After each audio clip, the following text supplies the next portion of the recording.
말년의 노육이라고 하는 것들이 좀 있습니다. 자기가 이 땅을 떠날 날이 가까우면서 뭔가 자신이 이 땅에서 이뤄놓은 것들 또한 행한 일들을 돌아보고 싶고 살펴보고 싶고 또한 점검해보고 싶은 마음이 드는 것은 아마 마무리해가는 사람들의 누구나가 들 수 있는 마음이겠지요. 그런데 이것이 자칫 잘못하여서 하나님의 은혜를 잊어버리고 자기의 교만에 빠질 수 있는 그러한 이유가 원인이 되기도 합니다. 오늘 다윗의 모습이 그러했습니다.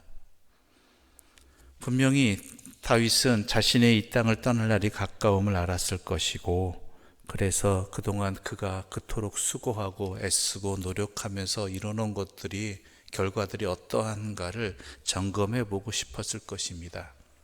그래서 인구를 조사하게 하지요. 그런데 분명히 성경에서 인구 조사하는 것은 하나님의 뜻에 의해서만 해야 된다라고 되어 있습니다. 그런데 다윗이 인구 조사를 지시한 것은 하나님의 뜻에 의한 것이 아니라 자기의 어떠한 교만함에 빠져 있었던 것이었죠. 그런데 오늘 본문의 시작에 이상한 부분이 하나 있습니다. 1절의 말씀 우리 함께 읽어볼까요? 1절입니다. 함께 읽겠습니다. 여호와께서 다시 이스라엘을 향하여 진노하사 그들을 치시려고 다윗을 격동시키사 가서 이스라엘과 유다의 인구를 조사하라 하신지라. 이상하죠? 하나님께서 다윗을 격동시키셨다. 그 이유는 하나님께서 이스라엘을 향해서 다시 진노하셨기 때문이다. 즉 다윗의 인구 조사가 하나님께서 이스라엘 향한 진노를 표현하기 위해서 다윗을 격동시킨 결과다라고 읽을 수 있는 본문이 기록되어 있다는 것입니다. 그렇다면 우리는 이해 못할 상황에 빠집니다. 하나님이 격동시키셔 놓고 그래서 다윗이 행했는데, 다윗이 행했다고 그것을 벌 주시는 하나님, 그런 내용이 전개된다는 것이죠. 그런데 오늘 본문을 이 구절을 읽으면서 우리가 연관져야 될 본문이 뭐냐면 이스라엘 백성들이 출애굽할 당시 바로의 모습입니다. 하나님께서 바로를 다른 표현으로 하지요. 그 악함을 또한 허용하신 것처럼 표현이 나옵니다. 일부러 그런 것처럼, 일부러 하나님의 그 이적 앞에서도 순종하지 아니하도록 깨닫지 아니한 것처럼 나옵니다. 아닙니다. 그 본문은 정확히 해야 되는 것이 돌이키지 않는 바로를 그냥 내버려 두셨다라는 것입니다. 하나님이 돌이키지 않게 만들었다는 것이 아니라, 완악하게 만들었다는 것이 아니라 완악함을 그대로 내버려 두셨다라는 것이죠. 인간의 교만은 스스로 빠져들게 만듭니다. 어디로요? 더 어리석은 길로 빠져들게 만듭니다. 오늘 본문의 내용도 마찬가지입니다. 다윗의 이것을 격동시키셨다는 것은 다윗의 이 모습이 다윗 한 사람의 모습뿐만 아니라 이스라엘 전체의 모습이었다라는 것이죠. 즉 여기까지 이뤄주신 분은 하나님이신데 하나님을 잊어버리고 사람을 보고 또한 자신들을 바라보면서 그것에 만족하고 그것을 또한 교만의 자유로 빠져들었다는 것입니다.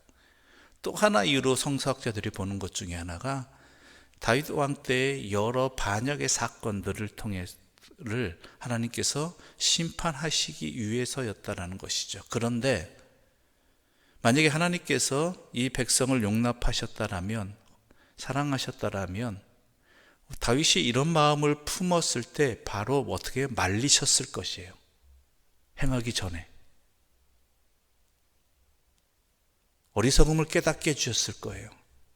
그런데 이러한 생각을 품고 있는 다윗이나 또한 이스라엘 백성들에 대해서 하나님은 그들의 중심에 무엇이 있는 것을 아셨기 때문에 그들의 이 교만함을 내버려 두셨다라는 것이죠. 어디 마음대로 해봐라, 이런 어리석음의 이 죄악됨에 빠져 겁없이 행할 수 있도록 멈추도록 하지 않으셨고 그냥 내버려 두셨다는 것이 바로 이 내용입니다. 가끔 우리는 그렇습니다. 하나님께서 왜 그것을 못하게 하지 않으셨을까? 왜 내버려 두셨을까? 거기에는 하나님의 진노도 표현되어 있지만은 또한 이 백성의 어리석음을 내버려 두시는 그 하나님의 심판의 자리도 있다라는 것입니다. 아무 일 없다는 것이, 잘 되고 있다라는 것이 분명히 하나님의 뜻이 아님을 아는데도 그럼에도 불구하고 잘 되고 진행되고 있다라는 것은 좋아할 게 아닙니다. 하나님이 내버려 두시는 것입니다. 심판하시기 위해서. 그러니까 항상 하나님의 뜻을 살펴야 되는 게 바로 이것이, 잘 된다고 하나님의 뜻이 아닙니다. 못 된다고 해서 하나님의 뜻이 아닌 것 아닙니다. 하나님의 뜻은 항상 우리가 그 근본부터 살펴봐야 되는 것이고 헤아려 봐야 된다는 것이죠. 그래서 다윗 왕은 분명히 요압이 말리기도 하거든요. 요압이 말리기도 합니다. 그런데 하나님이 격동시키셨다라는 표현을 통해서 그것을 이스라엘을 향한 그 교만을, 다윗의 교만을 심판하시기로 작정하셨기 때문에 내버려 두셨기 때문에 말리는 사람이 있어도 그 10가지 재앙이 있었음에도 불구하고 그 각각의 재앙이 진행되어지면서도 깨닫지 못했던 바로 왕처럼 다윗 왕도 그러한 모습이 나타나고 있는 것이지요. 그래서 어떻게 합니까? 인구수를 조사시킵니다. 그 다음에 어떻죠? 10절 말씀 함께 읽어보겠습니다. 10절입니다. 함께 읽어보겠습니다. 다윗이 백성을 조사한 후에 그의 마음에 자책하고 다윗이 여호와께 아뢰되 내가 이 일을 행함으로 큰 죄를 범하였나이다. 여호와여 이제 간구하옵나니 정의 죄를 사하여 주옵소서. 내가 심히 미련하게 행하였나이다 하니라. 아멘. 다윗의 신앙이 좋다라는 것, 또한 우리가 본받을 만한 신앙의 사람이라는 게 바로 이것입니다. 그의 삶이 완벽했다가 아닙니다. 그도 넘어지기도 하고 잘못하기도 하고 교만의 죄를 범하기도 하고 하나님의 은혜를 잊기도 하였습니다. 그런데 다윗이 진짜 본받을 만한 것은 그러한 자신의 잘못을 깨달았을 때 바로 하나님 앞에 나아가 회개했다라는 것이죠. 우리는 자신의 잘못을 감추기 위해서, 자신의 실수를 드러내지 않기 위해서 또 다른 잘못과 실수를 하는 경우들을 많이 봅니다. 이런 핑계를 대기도 하고 저런 상황을 이유를 대기도 하지요. 대표적인 경우가 바로 사울 왕이지요. 사울 왕이 사무엘을 기다렸어야 되는데 전쟁을 앞두고 먼저 전쟁이 급하니까 제사를 먼저 자기가 집례해버리죠. 이에 대해서 사무엘이 뭐라고 하니까, 꾸짖으니까 이유와 핑계를 대지 않습니까? 그 자리에서 돌이켜야 되고 회개해야 됨에도 불구하고. 근데 다윗은 그러지 않았다라는 것이죠. 우리 또한 마찬가지입니다.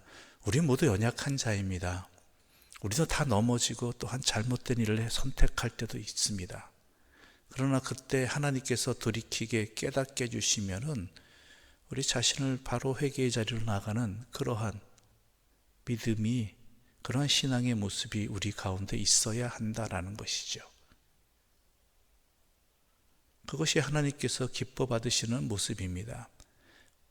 그런데 그럼에도 불구하고 하나님께서 책임은 또한 물으십니다. 대가는 치르게 하십니다. 대가까지 치름을 받지 않으려고 한다면 그건 또한 진정한 회개가 아닐 수 있죠. 사과했으니까 여기서 끝내줘 라는 식의 그러한 마음은, 그러한 계산은 맞지 않는 계산입니다. 그래서 다윗에게 선택을 하게 하죠. 죄의 대가가 이러저러한 것들이 있는데 그 중에 무엇을 하겠느냐?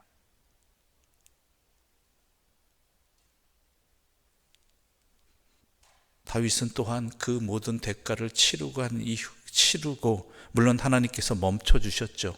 안 그랬으면 예루살렘까지 쳤을 것인데 큰 피해를 입긴 하였지만 하나님을 깨닫고 하나님의 사자를 보고 어떻게 합니까? 하나님께 제사를 드리는, 예배를 드리는, 하나님을 원망하는 것이 아니라 하나님께 도리어 감사와 또한 앞으로의 은혜를 구하는 제사를 드렸다라고 되어 있습니다. 25절 함께 읽겠습니다. 25절입니다. 그곳에서 여호와를 위하여 제단을 쌓고 번제와 화목제를 드렸더니 이에 여호와께서 그 땅을 위한 기도를 들으심에 이스라엘에게 내리는 재앙이 그쳤더라. 아멘. 하나님께 번제와 화목제를 드렸습니다. 화목제는 하나님께서 죄를 사해 주신 것과 또한 앞으로 베풀으실 은혜에 감사하면서 드리는 제사이지요. 번제는 내 자신을 온전히 하나님께 드리는 것이고요. 어떤 목적이 온전히 하나님께 드리는 겁니다. 그 자체가 목적인 게 번제이지요. 그러자 하나님께서 그 땅을 위한 기도를 들으셨고 재앙을 그쳤더라라는 것입니다. 여러분, 한 가지는 분명히 기억합시다. 우리가 잘못하고 우리가 또한 실수해서 다가오는 모든 상황들이 있습니다. 그러지 않기 위해서는 먼저 나에게 허락되어진 모든 것들은 하나님의 은혜이고 하나님의 것이라는 것을 항상 잊지 말기를 바랍니다.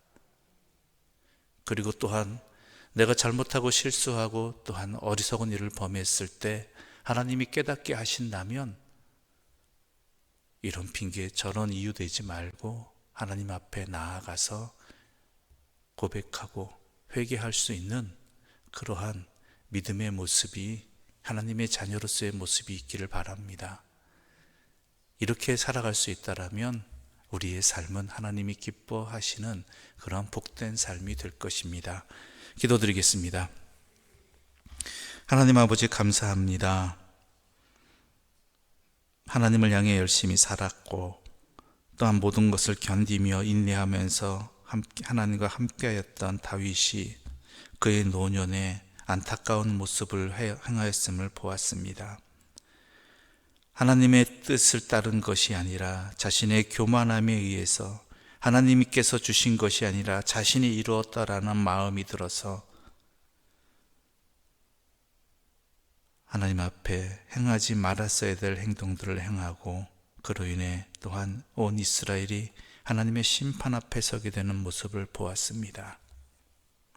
우리가 이러한 다윗의 어리석음에 빠지지 아니하도록 우리 인생의 모든 것에 참 주인은 하나님이시라는 것, 나에게 허락되어진 모든 것들은 하나님께로부터 비롯되었다라는 그러한 믿음을 겸손한 삶을 허락하여 주시옵소서. 그리고 우리가 행여나 어리석은 선택을 하거나 죄악의 길에 빠졌을 때 깨닫게 해주시는 주님의 은혜를 힘입게 하여 주시고 그 은혜를 받았을 때 주님 앞에 나아가 진정으로 회개하고 삶을 돌이키는 그러한 은혜도 허락하여 주시옵소서. 그리하여 참되고 복된 삶을 살게 해주시고 하나님의 자녀로서의 기쁨을 누리게 하여 주시옵소서. 예수님의 이름으로 기도드립니다. 아멘. 하늘에 계신 우리 아버지의 이름을 거룩하게 하시며 아버지의 나라가 오게 하시며 아버지의 뜻이 하늘에서와 같이 땅에서도 이루어지게 하소서. 오늘 우리에게 일용할 양식을 주시고 우리가 우리에게 잘못한 사람을 용서하여 준 것 같이 우리 죄를 용서하여 주시고 우리를 시험에 빠지지 않게 하시고 악에서 구하소서. 나라와 권능과 영광이 영원히 아버지의 것입니다. 아멘.